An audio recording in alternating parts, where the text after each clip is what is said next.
Las Escrituras, desde tiempos antiguos, ya hablaban de un Redentor, un Mesías que cambiaría el curso de la humanidad.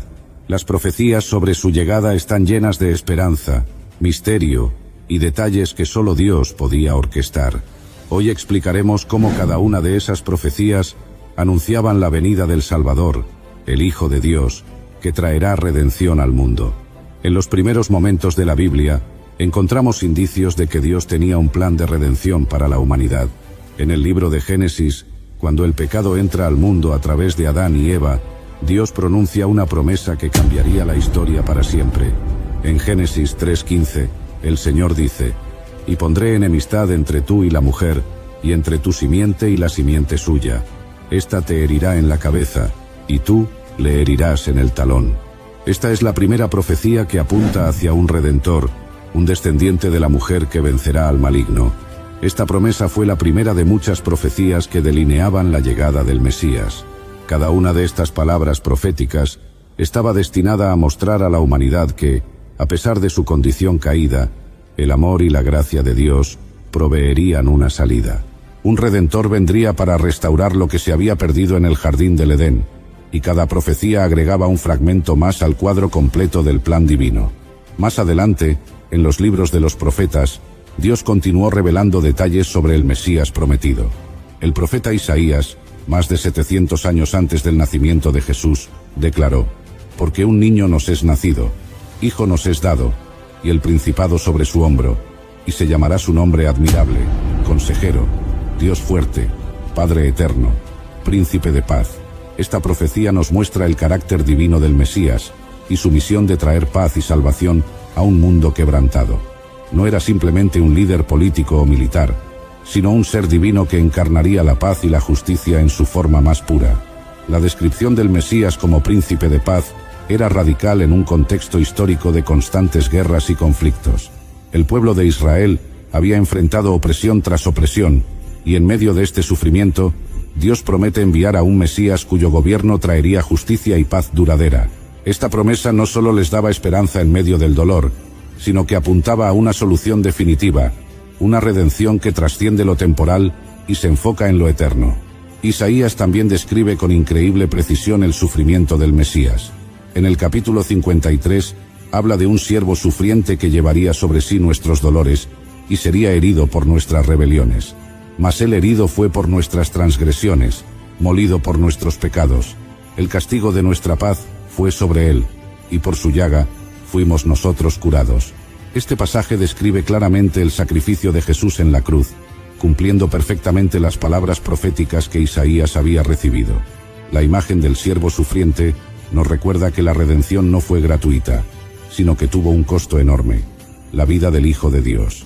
Este sacrificio fue un acto de amor incondicional. Isaías nos presenta a un Mesías que, aunque inocente, se entregó para cargar con las consecuencias del pecado de todos nosotros. A través de su sufrimiento, nos reconciliamos con Dios y somos sanados, no solo físicamente, sino también espiritualmente. Es en este acto de sacrificio donde se manifiesta la verdadera naturaleza del amor divino, un amor dispuesto a darlo todo para salvarnos. Otro profeta que habló del Mesías fue Miqueas, quien anunció el lugar de su nacimiento.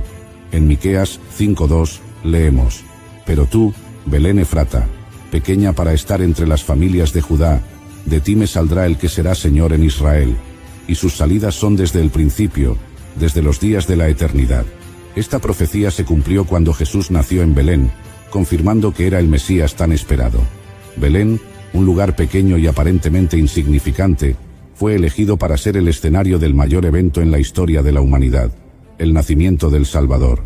La elección de Belén como el lugar del nacimiento del Mesías tiene un significado profundo.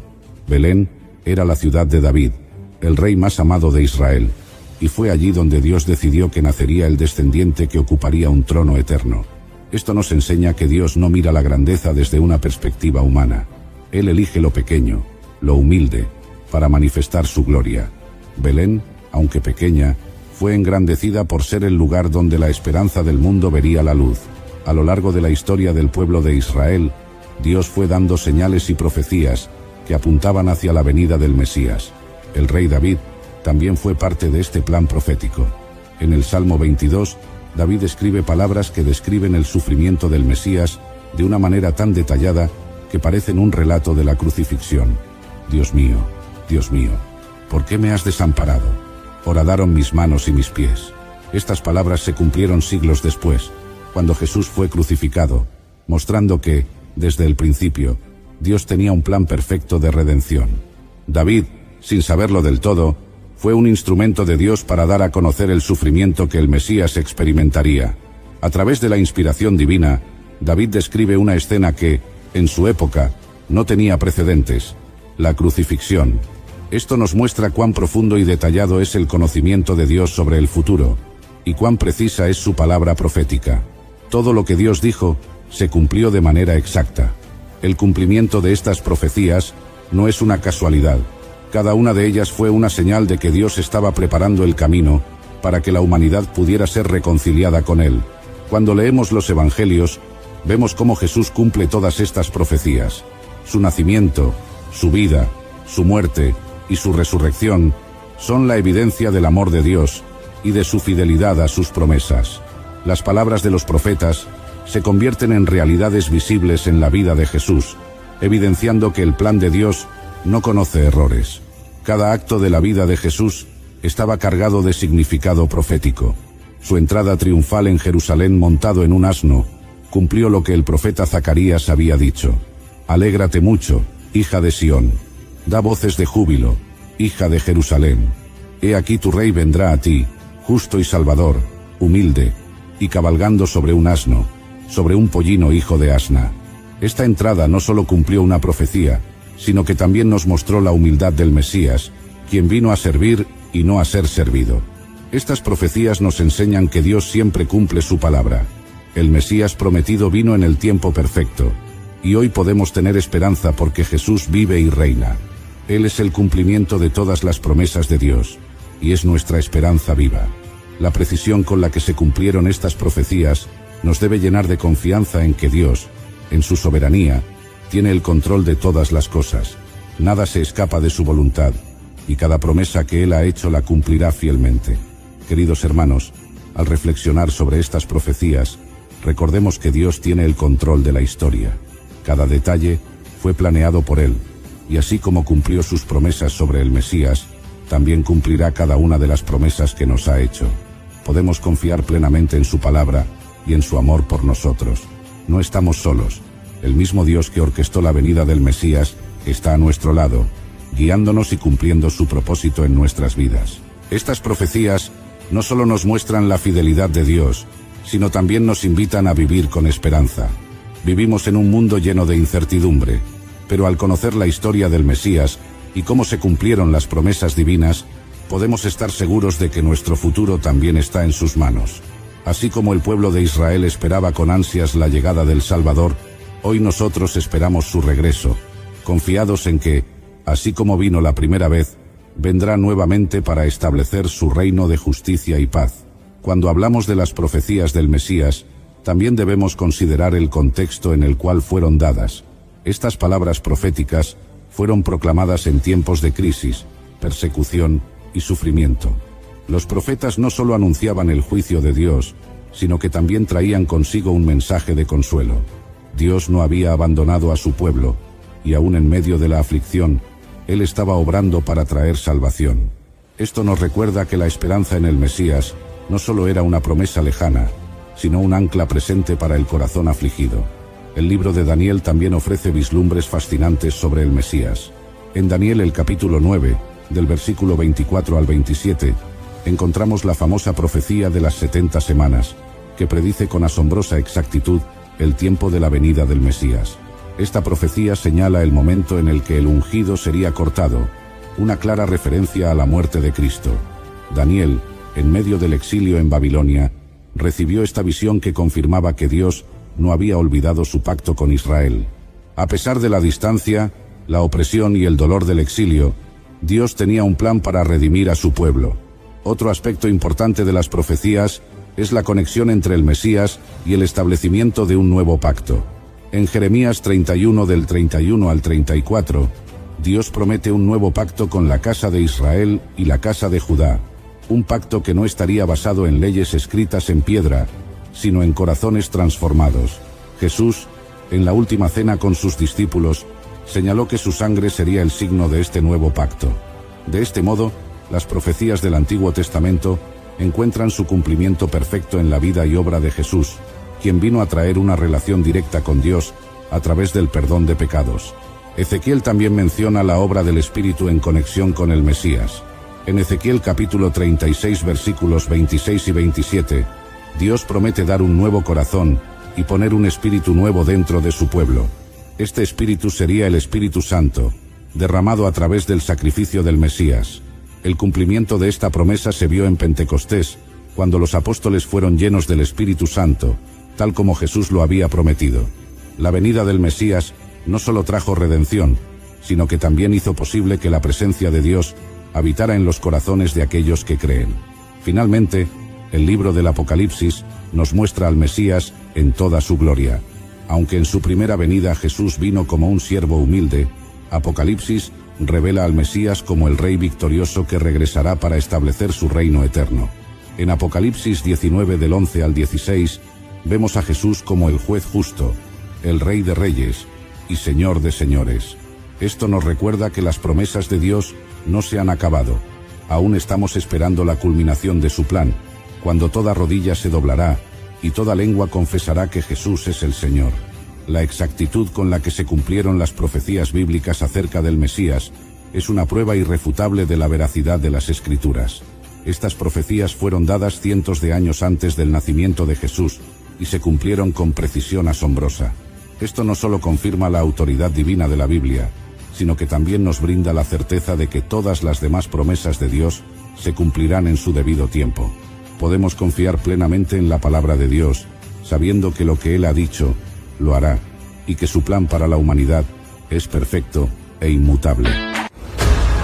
Hola queridos hermanos y hermanas, bienvenidos a nuestro canal Historias Sagradas. Hoy nos sumergiremos en un tema de gran profundidad y significado: las últimas 7 palabras que Jesús pronunció en la cruz. Estas palabras no solo marcaron el cumplimiento de muchas profecías, sino que también contienen poderosas enseñanzas para nuestras vidas. Jesús nos dejó estas 7 frases en la cruz. Cada una de ellas está llena de sabiduría y amor. Les aseguro que al conocer y reflexionar sobre estas palabras, encontrarán un tesoro espiritual invaluable. Por eso en este video, quiero profundizar en cada una de estas palabras o frases. Les invito a quedarse hasta el final, pues estoy seguro de que aprenderán mucho y recibirán gran bendición. Para aquellos que nos visitan por primera vez, en nuestro canal Historias Sagradas, este es un canal donde exploramos las enseñanzas de la Biblia y respondemos a tus preguntas sobre Dios y la fe cristiana.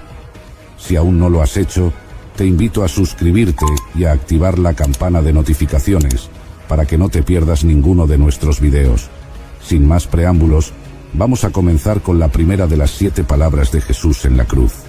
Prepárense para adentrarse en aguas profundas y descubrir las poderosas enseñanzas de nuestro Señor y Salvador. La primera palabra que Jesús pronunció en la cruz se encuentra en el Evangelio de Lucas 23:34 y dice: Padre, perdónalos porque no saben lo que hacen. Imaginemos por un momento la escena en el Gólgota, el Salvador del mundo colgado en una cruz, sufriendo un dolor indescriptible, rodeado de soldados que lo han golpeado, escupido y burlado. En medio de esta agonía, en lugar de clamar por justicia o expresar su dolor, Jesús eleva una oración al Padre, intercediendo por sus verdugos. Esta palabra es un testimonio supremo del amor y la misericordia de Dios. Jesús, en su humanidad, experimenta el dolor y el sufrimiento más extremos, y sin embargo, su corazón está lleno de compasión.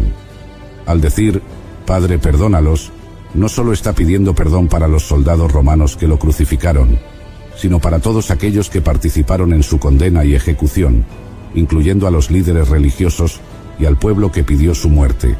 En un sentido más amplio, esta oración abarca a toda la humanidad, porque todos, en nuestra condición pecaminosa, somos responsables del sufrimiento de Cristo. Jesús nos muestra que el perdón es posible incluso en las circunstancias más difíciles. Él nos enseña que el amor de Dios no tiene límites, y que su gracia es suficiente para cubrir todos nuestros pecados. La frase «porque no saben lo que hacen» revela una profunda verdad sobre la naturaleza humana. La ignorancia espiritual es una condición que todos hemos experimentado. Muchas veces actuamos en contra de la voluntad de Dios sin comprender plenamente las consecuencias de nuestros actos. Jesús, al interceder por sus verdugos, nos muestra que el camino hacia la reconciliación con Dios comienza con el reconocimiento de nuestra ignorancia y la necesidad de su perdón. Además, esta palabra nos llama a seguir el ejemplo de Cristo en nuestras propias vidas. Nos invita a perdonar a aquellos que nos han herido, incluso cuando no lo merecen.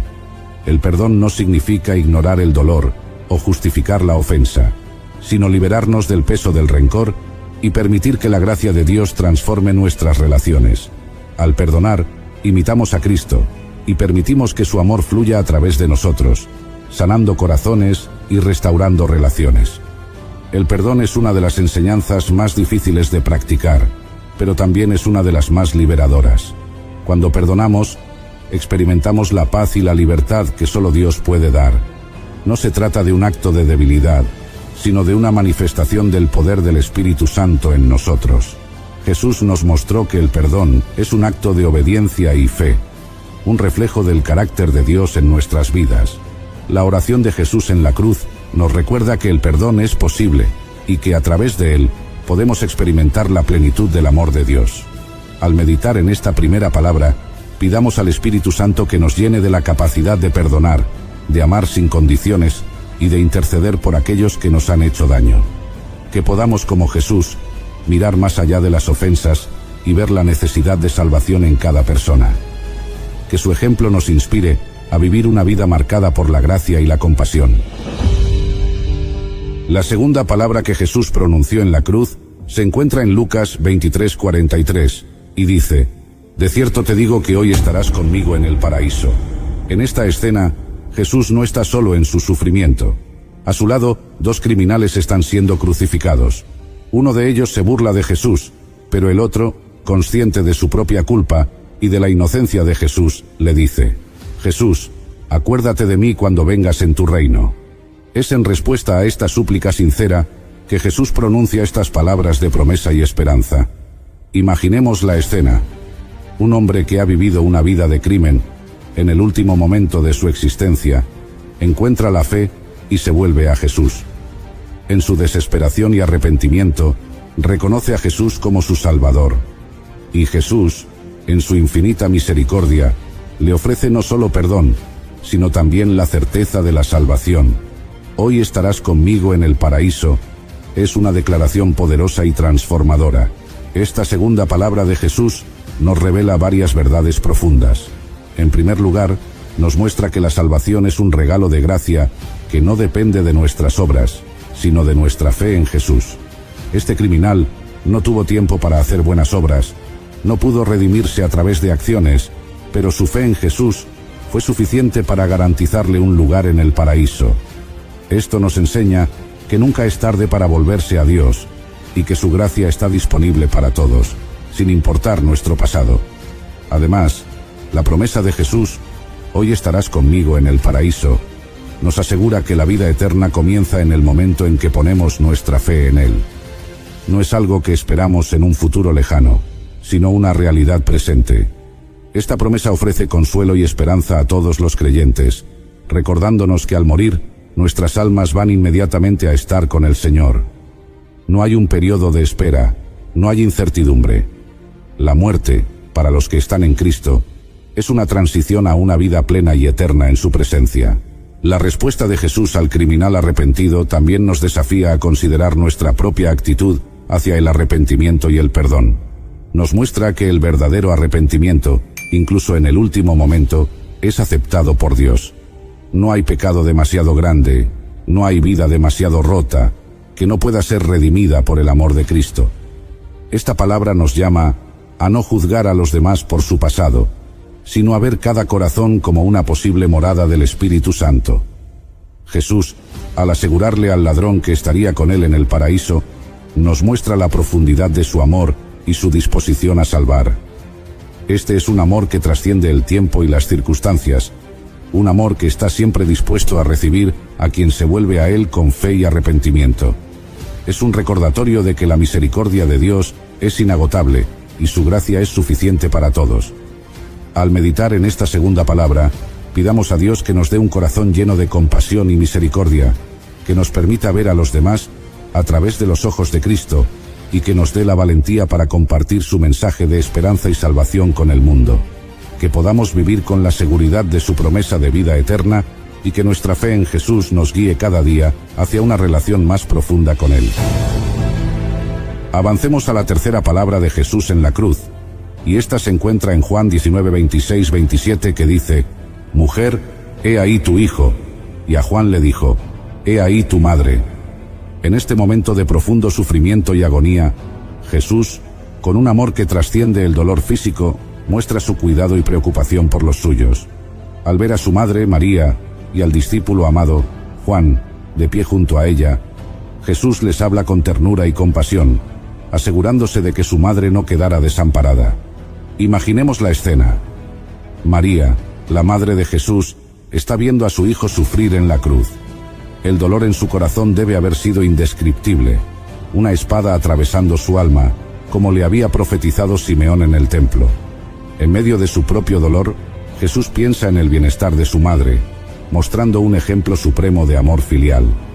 Al encomendar a María y a Juan el uno al otro, Jesús no solo asegura el cuidado físico de su madre, sino que también establece una nueva relación de amor y apoyo entre ellos. Esta tercera palabra nos revela varias verdades profundas y poderosas. Primero, nos muestra la importancia de honrar y cuidar a nuestros padres y familiares. Jesús, incluso en su hora más oscura, no olvidó su responsabilidad de hijo. Este acto de amor y preocupación nos recuerda que debemos honrar a nuestros padres y cuidar de ellos, especialmente en sus momentos de necesidad. La Biblia nos enseña a honrar a nuestros padres, y Jesús modela esta enseñanza hasta el final de su vida terrenal. Además, esta palabra nos enseña sobre la comunidad y el apoyo mutuo en la fe. Jesús establece una nueva familia basada en la fe y el amor. Al encomendar a Juan que cuidara de María, Jesús nos muestra que somos llamados a cuidar y apoyar a los miembros de nuestra comunidad de fe. La Iglesia es una familia espiritual, y como tal, debemos estar dispuestos a ayudarnos y sostenernos mutuamente en momentos de necesidad. La frase, «Mujer, he ahí tu hijo» y «he ahí tu madre», también nos desafía a expandir nuestra comprensión del amor y el cuidado. No se limita solo a los lazos de sangre, sino que se extiende a todos aquellos que forman parte de nuestra vida espiritual. Nos llama a ser sensibles a las necesidades de los demás y a responder con amor y compasión, siguiendo el ejemplo de Jesús. Este acto de Jesús en la cruz también nos recuerda que en medio de nuestro propio sufrimiento, aún podemos mostrar amor y compasión hacia los demás. A menudo, el dolor y la dificultad pueden llevarnos a centrarnos en nosotros mismos, pero Jesús nos muestra un camino diferente. Él, en su agonía, se preocupó por el bienestar de su madre y de su discípulo amado. Este ejemplo nos inspira a buscar maneras de servir y cuidar a los demás, incluso cuando estamos atravesando nuestras propias pruebas. Al meditar en esta tercera palabra, pidamos a Dios que nos dé un corazón lleno de compasión y amor, que nos permita honrar y cuidar a nuestros padres y a los miembros de nuestra comunidad de fe. Que podamos seguir el ejemplo de Jesús, mostrando amor y cuidado incluso en medio de nuestras propias pruebas, y que nuestra vida sea un reflejo del amor incondicional de Dios. Avancemos a la cuarta palabra de Jesús en la cruz, que se encuentra en Mateo 27:46, y dice: Dios mío, ¿por qué me has desamparado? En este momento de profundo sufrimiento, Jesús cita las palabras del Salmo 22, un salmo de lamento que comienza con una expresión de angustia y desolación, pero que también contiene una profunda esperanza en la liberación de Dios. Estas palabras de Jesús reflejan el abismo de dolor y separación que él experimentó al cargar con el pecado del mundo. Imaginemos la escena: Jesús, colgado en la cruz, llevando sobre sus hombros el peso de todos los pecados de la humanidad. La luz del día se oscurece, y el Hijo de Dios se encuentra en una profunda soledad. Este grito de desamparo revela la magnitud del sacrificio de Jesús. En su humanidad, experimentó una separación de Dios, el Padre, algo que nunca antes había conocido. Este momento es el clímax del sufrimiento de Jesús, un sufrimiento que Él asumió voluntariamente por amor a nosotros. Dios mío, ¿por qué me has desamparado? Es una declaración que resuena con la experiencia humana de sentirse abandonado y solo. Todos hemos pasado por momentos en los que sentimos que Dios está distante, que nuestras oraciones no son escuchadas y que estamos solos en nuestro dolor. Jesús, al pronunciar estas palabras, se identifica con nuestra humanidad y con nuestros momentos más oscuros. Él conoce nuestro sufrimiento porque Él mismo lo ha vivido. Esta cuarta palabra nos revela varias verdades profundas. Primero, nos muestra la gravedad del pecado y sus consecuencias.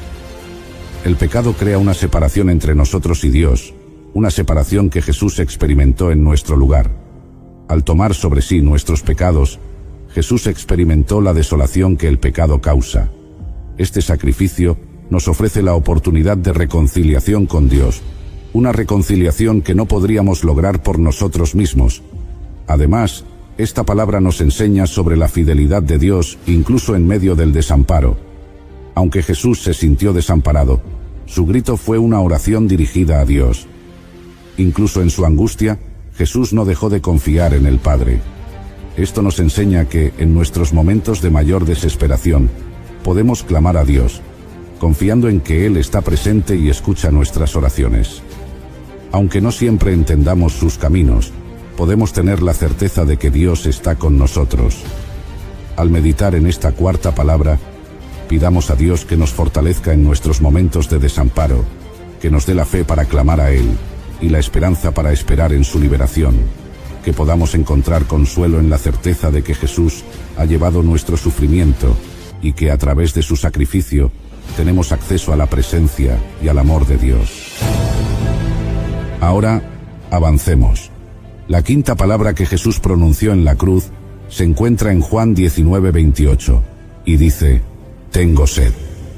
Estas palabras breves, pero cargadas de significado, nos revelan tanto la humanidad de Jesús como el cumplimiento de las Escrituras. Jesús, en su sufrimiento físico extremo, expresa una necesidad básica y universal: la sed.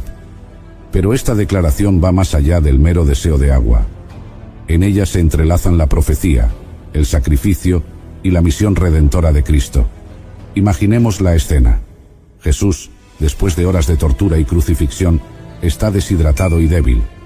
Su cuerpo está al borde del colapso, y en medio de este sufrimiento, Él dice: «Tengo sed». Esta frase cumple la profecía del Salmo 22:15 que dice: «Como un tiesto se secó mi vigor, y mi lengua se pegó a mi paladar». También nos recuerda el Salmo 69:21: «En mi sed me dieron a beber vinagre». Al pronunciar estas palabras, Jesús está mostrando que todas las Escrituras se cumplen en Él, incluso en los detalles más pequeños de su sufrimiento. «Tengo sed» también nos revela la plena humanidad de Jesús. Aunque Él es el Hijo de Dios, en la cruz experimentó el sufrimiento humano en toda su magnitud. Esta declaración nos recuerda que Jesús no fue inmune al dolor y a las necesidades físicas. Él se hizo hombre y compartió nuestras debilidades para poder ser nuestro perfecto Salvador. En su sed, Jesús se identifica con todas las personas que sufren y tienen necesidades. Nos muestra que Dios entiende nuestras luchas y está con nosotros en nuestros momentos de necesidad. Pero la sed de Jesús también tiene un significado espiritual profundo. Durante su ministerio, Jesús habló de sí mismo como el agua viva que sacia la sed espiritual de la humanidad. En Juan 4:14, Jesús dice: «Pero el que beba del agua que yo le daré, no tendrá sed jamás». En la cruz, Jesús, el que da el agua de vida, experimenta la sed. Esto simboliza la carga de todos los pecados y el vacío espiritual que Él llevó en nuestro lugar. Su sed en la cruz es una señal de su sacrificio para que nosotros nunca más tengamos que experimentar la sed espiritual. Esta palabra también nos invita a reflexionar sobre nuestra propia sed espiritual. Todos tenemos una sed interior, un anhelo profundo de significado, propósito y conexión con Dios. Jesús, en la cruz, satisface esa sed ofreciendo su vida por nosotros. Al reconocer nuestra propia sed y venir a Jesús, podemos encontrar la plenitud y la satisfacción que solo Él puede ofrecer. Él es el agua viva que sacia nuestras almas y nos da vida eterna. Al meditar en esta quinta palabra, pidamos a Dios que nos llene de su agua viva, que sacie nuestra sed espiritual y que nos ayude a reconocer y responder a las necesidades de los demás. Que podamos ser instrumentos de su amor y gracia, llevando alivio y esperanza a aquellos que están sedientos y necesitados. Que nuestra vida refleje la compasión de Jesús, quien en su sufrimiento pensó en nosotros y se ofreció como el agua de vida eterna. Continuemos con la sexta palabra de Jesús en la cruz, que se encuentra en Juan 19:30, y dice: «Consumado es». Esta frase, corta pero poderosa, marca la culminación de la misión redentora de Jesús. En estas palabras, Jesús declara que su obra en la tierra ha sido completada. El propósito por el cual vino, la reconciliación de la humanidad con Dios, se ha cumplido. Consumado es, no es una expresión de derrota, sino un grito de victoria, una proclamación de que el plan de salvación ha sido llevado a cabo perfectamente. Imaginemos la escena. Jesús, después de horas de indescriptible sufrimiento, en el clímax de su dolor, reúne las fuerzas restantes para pronunciar estas palabras: «Consumado es». En el idioma original griego, esta frase es tetelestai, un término que se usaba en varios contextos. Se utilizaba cuando un trabajador completaba una tarea asignada, cuando una deuda era completamente pagada o cuando un sacrificio era ofrecido en cumplimiento de la ley. Para nosotros, encapsula todo lo que Jesús vino a hacer. Consumado es significa que Jesús cumplió todas las profecías y requisitos de la ley. Desde el momento de su nacimiento hasta su muerte, cada paso de Jesús fue un cumplimiento perfecto del plan de Dios. Todo lo que se había predicho sobre el Mesías se realizó en él.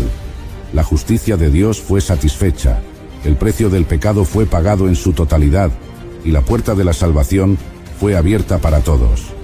Jesús, el Cordero de Dios, ofreció su vida como el sacrificio perfecto y suficiente por los pecados del mundo. Además, consumado es, significa que la obra de redención está completa. No hay nada que podamos agregar a lo que Jesús hizo en la cruz. Su sacrificio es suficiente para cubrir todos nuestros pecados, pasados, presentes y futuros. Esto nos libera de la carga de intentar ganarnos el favor de Dios a través de nuestras obras. La salvación es un regalo gratuito de Dios, ofrecido a todos los que creen en Jesús y lo aceptan como su Salvador. Esta declaración de Jesús nos asegura que nuestra deuda ha sido pagada completamente, que hemos sido redimidos y reconciliados con Dios. Esta palabra también nos invita a reflexionar sobre nuestra propia vida y misión. Jesús cumplió perfectamente la obra que el Padre le había encomendado. Como sus seguidores, también estamos llamados a cumplir con los propósitos que Dios tiene para nosotros. Consumado es, nos desafía a vivir con intencionalidad y propósito, buscando hacer la voluntad de Dios en todo lo que hacemos. Nos recuerda que, al igual que Jesús, podemos confiar en que Dios completará la buena obra que ha comenzado en nosotros. Al meditar en esta sexta palabra, pidamos a Dios que nos llene de gratitud por el sacrificio de Jesús y la obra consumada en la cruz. Que podamos vivir con la seguridad de que nuestra deuda ha sido pagada y que somos hijos e hijas de Dios, redimidos por la sangre de Cristo. Que esta verdad nos inspire a vivir con propósito, buscando cumplir la voluntad de Dios en todas las áreas de nuestra vida. Y cerrando este estudio, la séptima y última palabra que Jesús pronunció en la cruz se encuentra en Lucas 23:46 y dice: «Padre, en tus manos encomiendo mi espíritu». Estas palabras, pronunciadas con un último aliento, encapsulan la entrega final y total de Jesús a su Padre Celestial. Después de soportar el peso del pecado del mundo, el dolor físico y la separación espiritual, Jesús entrega su espíritu al Padre en un acto de suprema confianza y rendición. Imaginemos la escena. Jesús, después de haber cumplido su misión redentora, está a punto de entregar su vida. Ha soportado la traición, el juicio injusto, la tortura y la crucifixión. Ha sentido el abandono y el peso de todos nuestros pecados. Y ahora, en el momento final, con una fe inquebrantable, se encomienda al cuidado del Padre. Padre, en tus manos encomiendo mi espíritu. Es un acto de confianza absoluta en la bondad y la soberanía de Dios. Estas palabras nos revelan varias verdades profundas. Primero, nos muestran la íntima relación entre Jesús y el Padre. A lo largo de su ministerio, Jesús constantemente se dirigía a Dios como Padre, demostrando una relación de amor, obediencia y confianza. Incluso en su momento más oscuro, Jesús confía en el Padre con todo su ser. Esto nos invita a considerar nuestra propia relación con Dios. Confiamos en Él lo suficiente como para encomendarle nuestra vida y nuestro espíritu, especialmente en los momentos de mayor dificultad. Además, esta palabra nos enseña sobre la naturaleza de la verdadera entrega y rendición. Jesús nos muestra que la rendición no es un acto de debilidad, sino de fuerza y confianza en el amor de Dios. Al entregar su espíritu al Padre, Jesús nos da un ejemplo de cómo vivir y morir en la fe. Nos invita a soltar el control y confiar en que Dios tiene un plan perfecto, incluso cuando no entendemos todo lo que está sucediendo. Padre, en tus manos encomiendo mi espíritu. También nos recuerda la esperanza de la resurrección. La muerte de Jesús no es el final, sino el comienzo de una nueva vida. Al entregar su espíritu al Padre, Jesús está anticipando su resurrección y su victoria sobre la muerte. Esto nos da esperanza de que, en Cristo, tenemos vida eterna. Podemos enfrentar la muerte con la certeza de que, como Jesús, seremos resucitados y viviremos para siempre en la presencia de Dios. Al meditar en esta séptima palabra, pidamos a Dios que nos dé la fe y la confianza para encomendar nuestras vidas a Él. Que podamos seguir el ejemplo de Jesús, viviendo con una rendición total y una confianza absoluta en el amor del Padre. Que esta verdad nos llene de paz, esperanza y fortaleza, sabiendo que en las manos de Dios estamos seguros. Queridos hermanos y hermanas, que estas 7 palabras nos inspiren a vivir cada día con gratitud y propósito, reflejando el amor y la gracia de nuestro Salvador. Hemos llegado al final de este recorrido juntos. Cada palabra nos ha revelado la profundidad del amor de Cristo, su sacrificio perfecto y su inquebrantable fe en el Padre. Desde el perdón y la compasión hasta la entrega total y la confianza en la soberanía de Dios, estas palabras nos han desafiado, inspirado y consolado. Nos han recordado que, a través de su sacrificio, Jesús ha abierto para nosotros el camino de la reconciliación, la redención y la vida eterna. Al reflexionar sobre estas palabras, somos llamados a seguir el ejemplo de Jesús en nuestras propias vidas, a perdonar como Él perdonó, a confiar en el Padre como Él confió, a vivir con compasión y amor hacia los demás. Recordemos que la obra de Jesús en la cruz no solo fue un acto de redención, sino también un modelo de vida que estamos llamados a seguir. Que su ejemplo nos inspire a vivir con propósito, gratitud y una fe inquebrantable. Ahora, quiero hacer un llamado especial a todos ustedes que nos acompañan en este viaje espiritual. Si este mensaje ha tocado tu corazón, te invito a que te suscribas a nuestro canal Historias Sagradas. Al hacerlo, no solo estarás apoyando nuestra misión de compartir la palabra de Dios, sino que también te asegurarás de no perderte ninguno de nuestros futuros videos llenos de enseñanzas y reflexiones bíblicas. Si te ha gustado este video y has encontrado valor en estas reflexiones, por favor, dale me gusta y compártelo con tus amigos, familiares y seres queridos. Juntos, podemos expandir el alcance de este mensaje de esperanza y amor, llevando las enseñanzas de Jesús a más corazones necesitados. También te animo a dejar tus comentarios abajo. Me encantaría saber qué palabra de Jesús en la cruz te impactó más y cómo planeas aplicar estas enseñanzas en tu vida diaria. Tu participación no solo enriquece nuestra comunidad, sino que también puede inspirar a otros. Gracias por acompañarnos en este viaje espiritual. Que el Señor te bendiga abundantemente, te llene de su paz y te guíe siempre en su amor. Nos vemos en el próximo video. Hasta entonces, que la gracia y la paz de nuestro Señor Jesucristo estén contigo. Bendiciones.